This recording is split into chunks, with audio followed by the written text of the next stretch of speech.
Welcome to World History. These are the Georgia Standards of Education. As you notice in the bottom left of your screen, it says SSWH 14.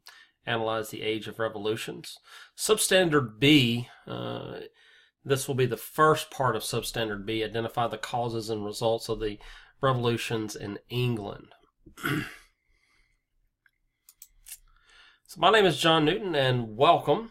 And I say that because while I am doing these for my world history classes, some other teachers have expressed interest, and hopefully this works for you as well. So where I'm going to start is with the Tudors. Most famously is Henry VIII. When he dies, he leaves his throne to essentially his daughters. Elizabeth I will be the final Tudor, and she will rule until 1603. And she, of course, was not married, and she had no heir. Now, it's important for me to say at this point that the Tudors actually, while not probably the best, but they did utilize Parliament. When Elizabeth I dies in 1603, the throne passes to the ruling family of Scotland, which is her cousins, the Stuarts. And it is the Stuarts that inherit a century really of revolution. James I is the first ruler. And he essentially, at the beginning, says he wants to keep up the status quo. Now, it's important to remember that the first in this line of succession is, in fact, James I.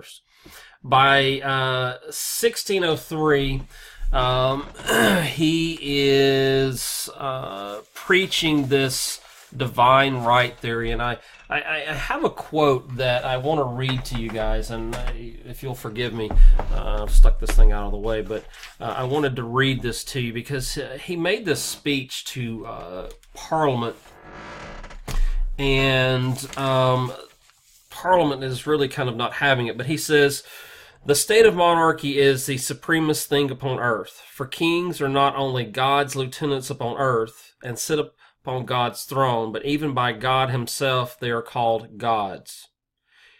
Kings are justly called gods for that they exercise a manner or resemble of divine power on earth.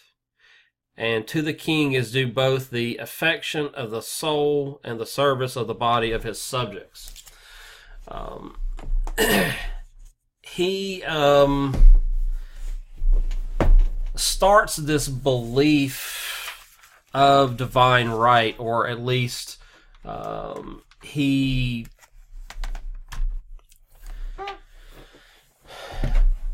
takes on this idea so that basically he is setting it up to basically almost abolish Parliament. Like his predecessor, his cousin Elizabeth, he uses Parliament to ask for money. And every time Parliament, says, okay, well, let's talk about matters of state first before we give you money for your, very lavish lifestyle. And he would dissolve Parliament and figure out ways to raise the funds without them. One group he actually clashed with were the Puritans, and they were called Puritans because they wanted to purify the Church of England of the Catholic ideas, and these folks were, in fact, Protestants. A lot of them were part of the House of Commons, which is the lower house in the Parliament. So they really wanted to separate church and state. If you remember when we talked about enlightenment, in the scientific revolution. That was one of the things. It was about separating the church out from everything. So he dies. His son, Charles I, also has a very strong distaste for Parliament. So 1625 is Charles I, who is James I's son. He is also an absolute monarch. He does okay for the first couple of years, and in 1628 he summons Parliament to raise taxes. Parliament says, sure, but first you've got to sign this petition of right. Now, the petition of right is basically saying that the king can't raise taxes without Parliament saying so. Also says that the king can't jail anybody without any kind of legal justification. Now, what Charles and his father have both done, they have actually taken and anybody who was against them, they jailed them just for whatever reason. They basically didn't have to have any justification. So he signs the petition of right, and then in 1629, he just dissolves Parliament. And for the next 11 years, there is no Parliament. This will lead to